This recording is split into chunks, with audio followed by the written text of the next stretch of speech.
Bueno, como podéis ver en el título del vídeo, hoy vamos a hablar de las redes neuronales.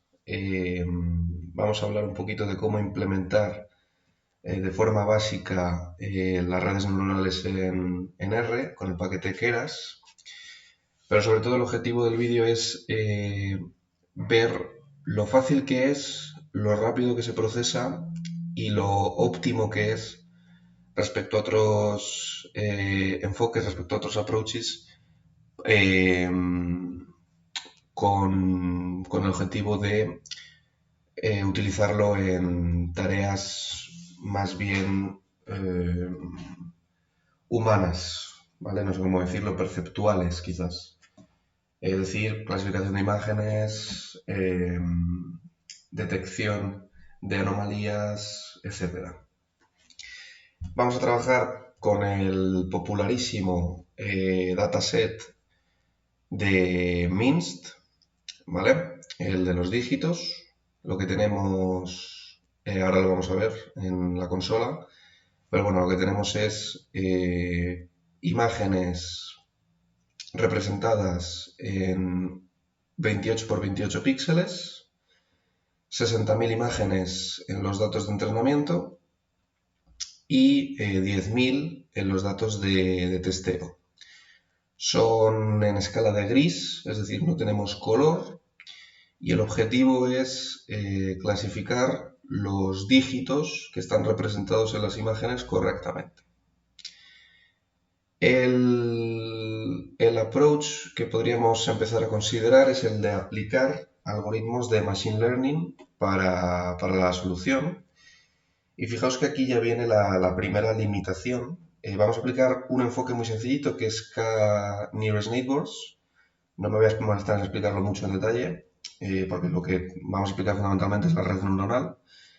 Pero, bueno, K-Nearest Neighbors lo que va a hacer es tratar de encontrar los vecinos más cercanos en base a una función de distancia al punto que queramos clasificar respecto a todas las variables que le pasemos como input. Fijaos que la primera limitación ya viene aquí, y es que para poder hacer que corriese en el ordenador, tuve que seleccionar 10.000 de entrenamiento y 5.000 de testeo, porque realmente si no iba a ser imposible. Entonces, bueno, vamos a ejecutar esto. Ya he cargado dentro del paquete DSLabs, que es un paquete que está creado para el libro de introducción a la estadística de Harvard. Bueno, pues te viene una función para leer directamente el conjunto de datos. Ya digo, vamos a ejecutar esto de aquí. Bueno, lo que creamos es un índice para que muestre 10.000 y 5.000 filas o registros, en este caso imágenes. Y si os fijáis, pues vamos a, por ejemplo, ver el test, los datos de testeo en la consola. Esto es solo la matriz de regresores. Entonces lo que tenemos es, para cada una de las instancias, 784 variables, es decir, 28 por 28 píxeles, y un valor que va de 0 a 255 con la escala de grises que tenga representada en cada uno de los píxeles de la imagen. Entonces, lo que vamos a usar simplemente este dataset es para entender un poco el problema. Si lo veis aquí, pues por ejemplo, si cogemos el máximo de los datos de entrenamiento, vamos a ver que es 255. Como digo, la escala va de 0 a 255. Esta es una función que toma un array, es decir, bueno, un poco de contexto de Python, pero bueno, toma un array de 784 variables y lo va a convertir en una imagen como una matriz, ¿vale? Podemos ver, por ejemplo, el dígito número 34, que parece ser un 5, ¿vale? Esto es lo que vamos a pasarle como input a los algoritmos para que lo predigan, para que sean capaces de clasificar si es un 5 o si es lo que sea, ¿vale? Si vemos el conjunto de testeo, pues nos va a decir que es un 5, efectivamente, ¿vale? Eh, Importante entender a la hora de aplicar approach de Machine Learning, por ejemplo, ciertas cosas. Vamos a ver cuando hacemos una suma por columnas, es decir, para cada uno de los píxeles, si han sido rellenados en algún momento. es decir, si hay variabilidad. Y vamos a ver que hay muchísimos píxeles que apenas tienen tinta, ¿vale? Es decir, que no tienen variabilidad y que por lo tanto no van a servir para explicar nada. Podríamos utilizar Near Zero Bar de Caret para encontrar estos píxeles que están con cero variabilidad o una variabilidad muy cercana a cero, seleccionar por lo tanto solo los píxeles que no estén dentro de esos píxeles sin variabilidad, etcétera, etcétera, etcétera, ¿vale? Tengo los modelos ya guardados.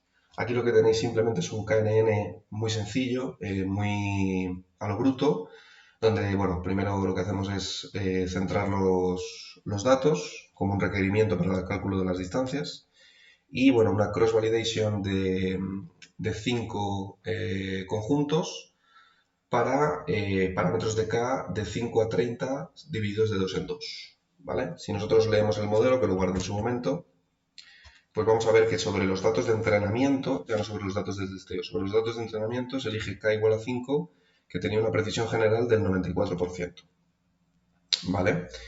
Es una precisión alta, pero baja. Para este tipo de problemas se suele ya conseguir sin demasiada dificultad precisiones generales superiores al 96 o 97% sobre los datos de entrenamiento, como digo, sin problema.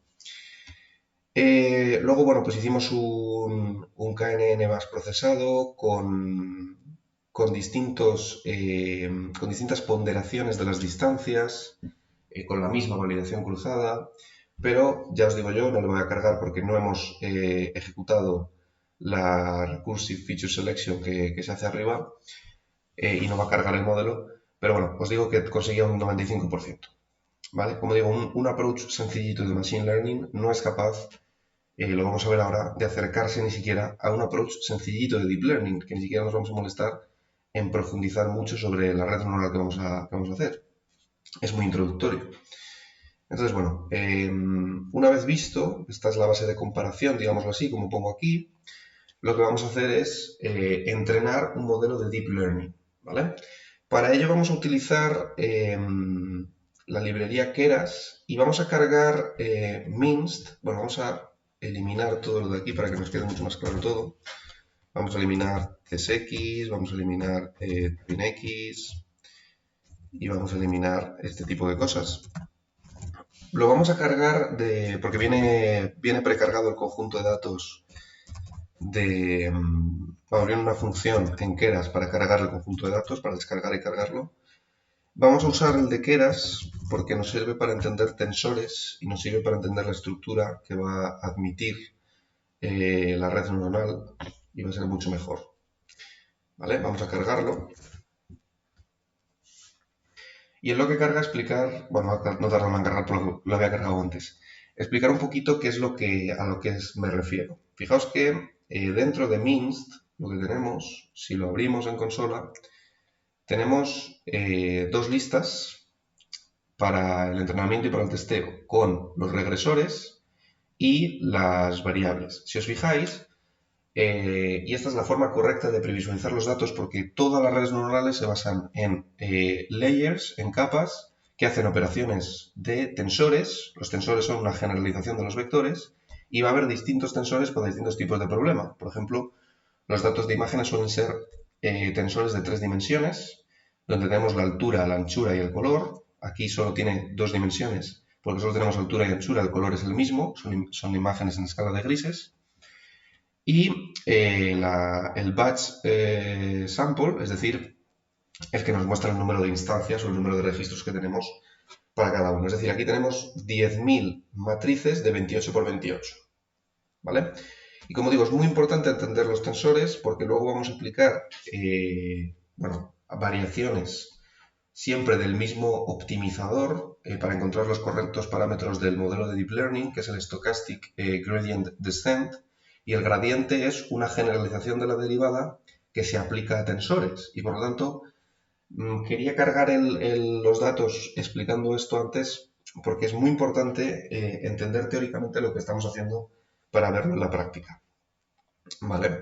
Entonces, bueno, lo que simplemente hago aquí es un array reshape en el que convierto train images en 60.000, 28 por 28, es decir, los 784 píxeles, ¿vale? Y luego lo dividimos entre 255 para que estén en una escala de 0 a 1 los distintos píxeles. Esto es bastante importante para procesar datos en la red neuronal. Y luego aquí vamos a convertir en categóricas las etiquetas, ¿vale? Nos va a convertir en matrices también las etiquetas, ahora lo vemos. No lo he cargado, perdón. No he cargado las subdivisiones. ¿Vale? Y bueno, ahora nos va a hacer los reshapes y las categóricas. Vais a ver que nos va a cargar matrices para cada una de las cuestiones. ¿Cuál va a ser la, por ejemplo, train images va a contener las 60.000 instancias de unos 734 píxeles, ¿vale? Lo que teníamos antes. Y las labels sí que va a ser matriz de 1 a 10.000 de 1 a 10 variables, es decir, representando las 10 categorías del problema de clasificación que tenemos, dígitos de 0 a 9, ¿vale? Que no sé si lo dije al principio del vídeo, son dígitos de 0 a 9. Por lo tanto, ya podemos empezar con nuestra red neuronal. Lo primero que vamos a hacer es decidir cuál es la estructura de la red y cuál va a ser el optimizador que vamos a utilizar y la función de pérdida.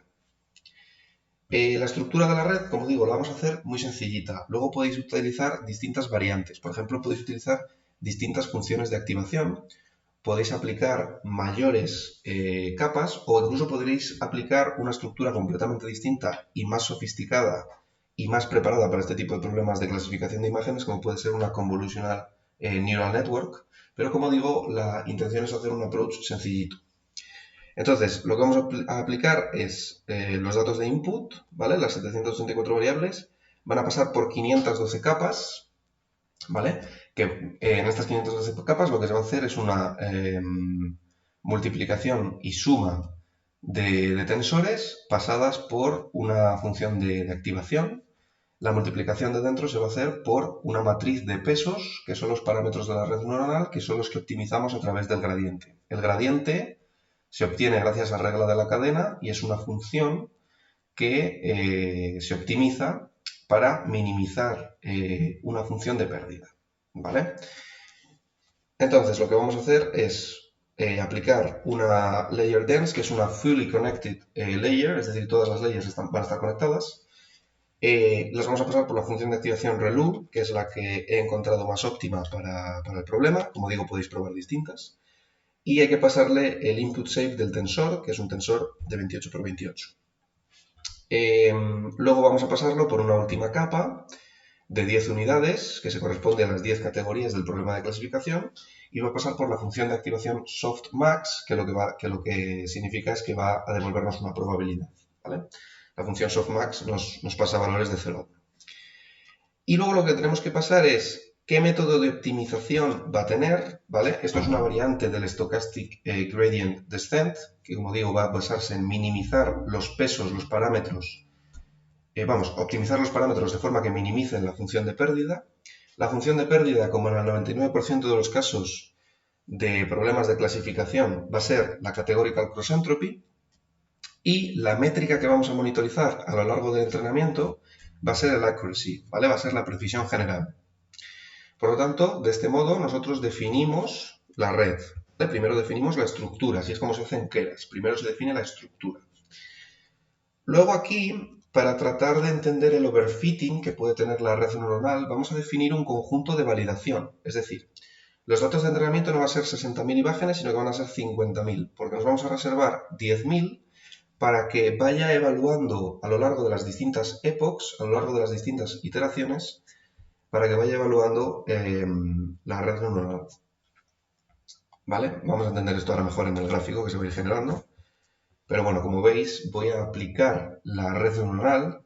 Esto es antinatura en R, no vamos a crear ningún objeto, sino que luego es simplemente pasarle a la función fit la network, es decir, la estructura que hemos definido arriba, y lo hacemos sobre el partial X-train, es decir, sobre las 50.000 imágenes, ¿vale? Lo tenéis aquí, aquí está. Le vamos a pasar que haga 5 iteraciones y el batch size es el subconjunto muestral sobre el que va a hacer las iteraciones para la optimización de los parámetros. Luego le pasamos el validation data, que son esas 10.000 observaciones que nos hemos reservado para ir observando cómo cambia la precisión general mientras entrena la red y también cómo cambia sobre unos datos que nunca ha visto la red, ¿vale? Vamos a verlo aquí. Vamos a ejecutar y vais a ver que nos va entrenando la red neuronal. ¿Vale? Si os fijáis, esta es la primera epoch, la primera iteración. Lo hace a través de todos los parámetros que tiene que optimizar y va reduciendo la función de pérdida, va optimizando la función de pérdida descendiendo por el gradiente, es decir, optimizando esa derivada. ¿Vale? Aquí, si os fijáis, va haciendo la segunda epoch y nos lo va ploteando de forma interactiva, como veis. ¿Vale? Ahora cuando plotee más epochs, cuando plotee más iteraciones, vemos el problema del overfitting. ¿Vale? Fijaos que la línea azul es, vamos a fijarnos en el gráfico de abajo, la línea azul es la precisión general mientras está entrenando la red. De momento vamos bien porque si os fijáis en ambas curvas están creciendo, es decir, la red está aprendiendo sobre los datos de entrenamiento y sigue creciendo. También la precisión sobre los datos de validación. Fijaos la precisión que estamos consiguiendo, veis que estamos optimizando muchísimo el rendimiento que tenía KNN, pero por mucho además. Y si os fijáis, a partir de la tercera epoch, ¿vale? Aunque podemos ver más cambios a lo largo de las distintas epochs, pero a partir de la tercera epoch, la precisión general del conjunto de validación ya no aumenta, sino que más o menos se mantiene constante, ¿vale? Incluso ha bajado un poquito en la cuarta epoch, aunque en la quinta podemos decir que ha vuelto a una precisión superior. Aquí lo tenemos en números, ¿vale? Fijaos cómo ha pasado de, en la segunda epoch, conseguir 96% de precisión general en ese conjunto de validación, al final, perdón, del 97%, del 97,51% ha pasado al 97,49% y luego ha pasado al 97,78%.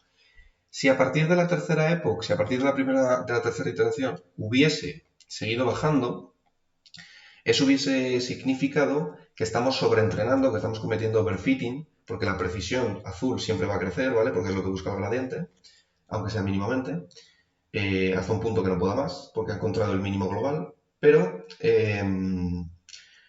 cuando sobre los datos de validación la precisión empieza a bajar, es que estamos cometiendo ya un overfitting, ¿vale? No estamos captando demasiados patrones de los datos de entrenamiento y esto no va a generalizar bien. Como en la última epoch se consigue la mayor precisión general sobre el conjunto de validación, consideramos que está bien, que no hay overfitting, ¿vale? Por lo menos que no hay mucho overfitting. Aquí podemos evaluar las métricas sobre el conjunto de testeo, ¿vale? Sobre esas ya 10.000 imágenes. Y bueno, tenéis las métricas abajo en la consola, pero bueno, las podemos plotear así.